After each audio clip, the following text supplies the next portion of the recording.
switch should be somewhere over here. Well, why did I have to get roped into this? What was that?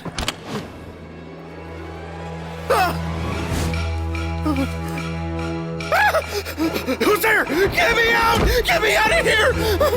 Did you really think you'd get away, Morris?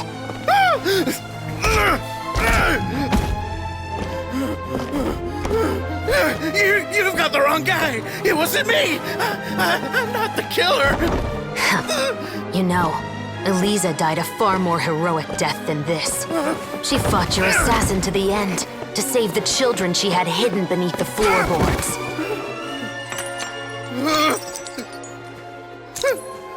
That is Eliza's pendant. The one with a photo of you two inside. The one you gave her. Ring any bells? It's a fake! It has to be! There's no way! No way your assassin didn't destroy it, you mean?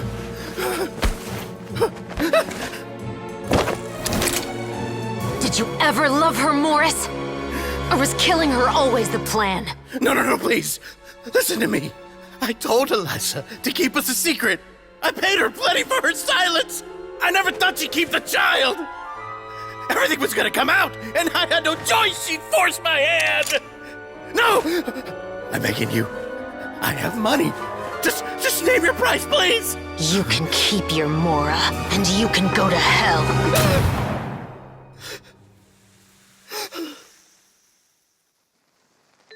I'm Captain Shavraz of the Special Patrol. Morris, you're under arrest for Eliza's murder.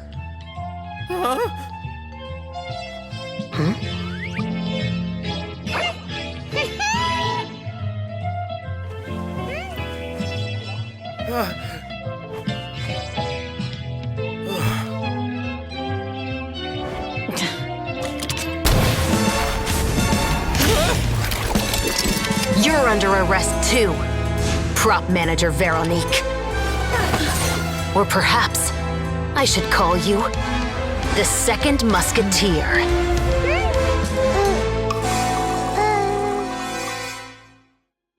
Wait, what's going on? This wasn't in the script. Drop the gun, Veronique. Why? Why would you keep me from exacting revenge on this heartless monster? Drop your weapon. This is my final warning.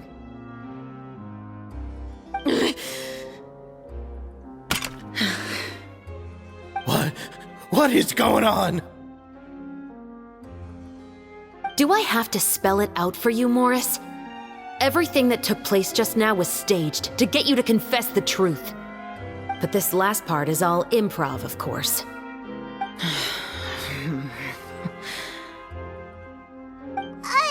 Shavraz, you told us you wanted us to help you stage a play. You never said anything about the Second Musketeer. It's because even I had no way to confirm my theory until now. Thank you for your performance, Yoimiya. Could I trouble you to go and bring in the other Special Patrol members? They should be on standby just outside. Oh, and please tell the other cast members not to worry about us. We'll be rejoining them shortly. On it!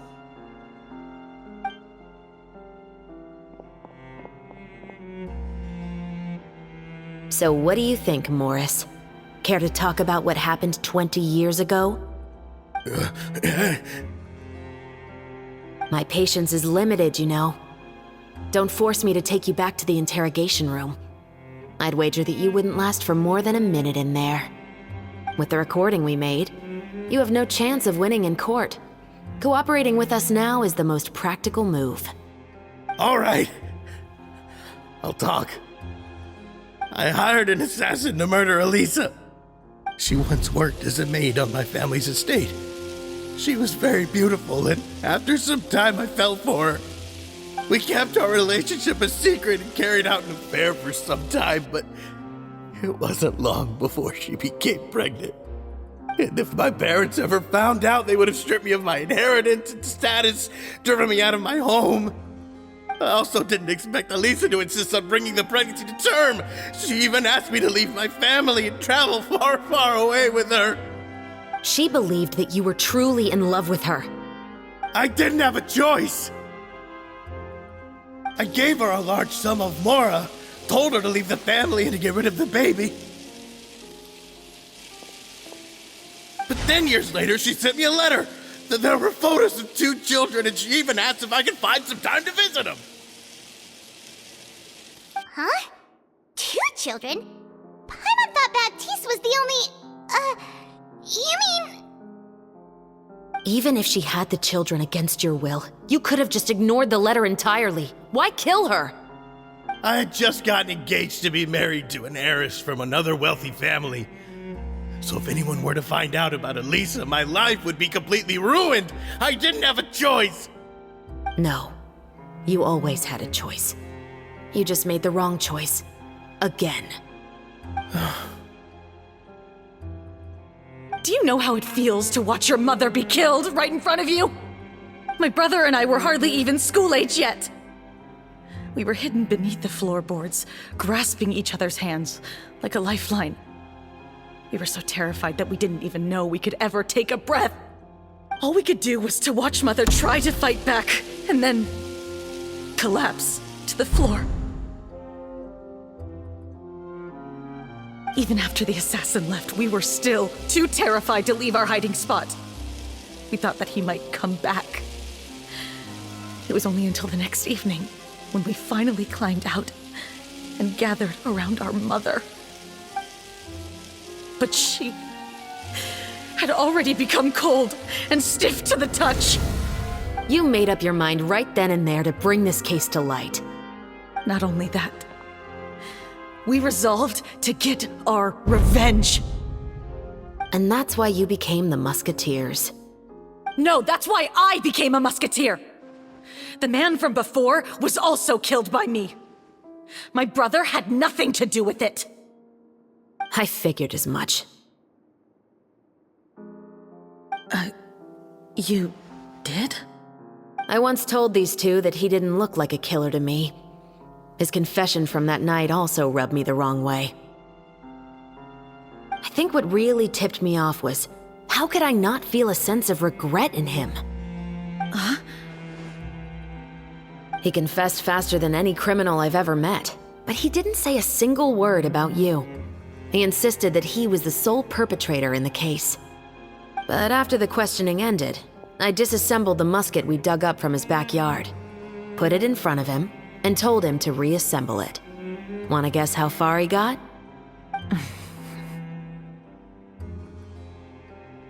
He had no idea where to even start. He's never touched a gun in his life. Based on that, I determined that he was not acting alone. He only surrendered himself to draw our attention and create a moment of opportunity for his partner. So, I decided to play along. And as expected, the second musketeer followed us without hesitation once she saw Morris get separated from the rest of the cast. Besides, why else would he call the novel The Two Musketeers? But how did you know it was Veronique? I figured it out the moment Baptiste told me his father's name. That so-called financial crisis was all just a ruse. He just wanted to sign up as the investor and then leave the film without any source of funding. After all, he has a vested interest in minimizing the reach of this story. It's really just the same thing as what he did to Elisa all those years ago. Human scum. But then Xavier pulled out all the stops and got the film made against all odds. Morris couldn't have that. With the killer in custody, he figured it was safe to act. And so he came to visit the set today, just as I expected. Wait, so you were behind all those mishaps today?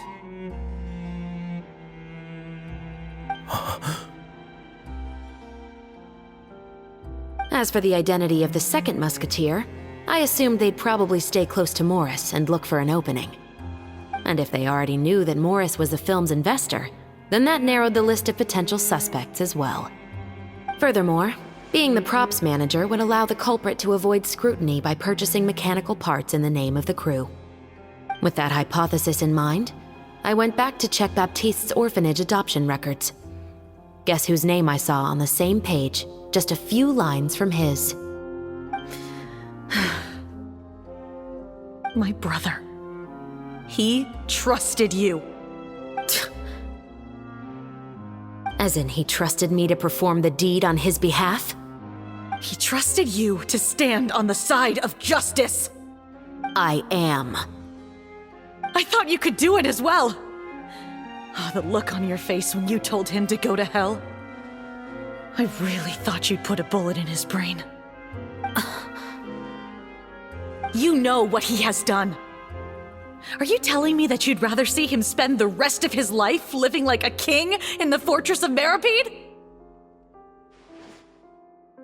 I will never be able to forget the feeling of my mother's cold, lifeless hands. And you would call this ending fair? Is this what you call justice? I won't lie, Veronique. I did hesitate when your brother first told me about the truth. I wondered. I agonized over whether I should really put a bullet in his head. So why don't you? Because that should never be how justice is carried out in this world. Perhaps, to you, justice is simply reciprocated. An eye for an eye, and a life for a life. But everyone has their own understanding of justice. If everyone were to pursue their own definition of it, there would be no more order in this world. Today, you'll kill Morris, and tomorrow, his children may come for you. The world cannot render judgments based on a desire for revenge. That will only lead to a cycle of revenge, as well as the destruction of order and civilized society. Fontaine is founded on a set of laws and a standardized code of justice. That is why we are the nation of justice. But with all that said, I will promise you this. Morris will not lead a cushy life in the fortress of Meripede. Chevreuse, the rest of the Special Patrol is here. Thank you so much, Yoimiya. Letelier, Terena, please take them away.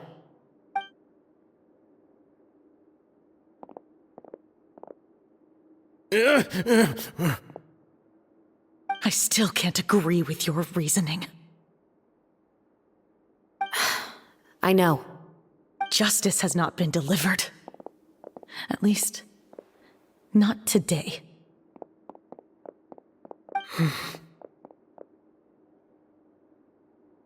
Chevreuse. Let's go.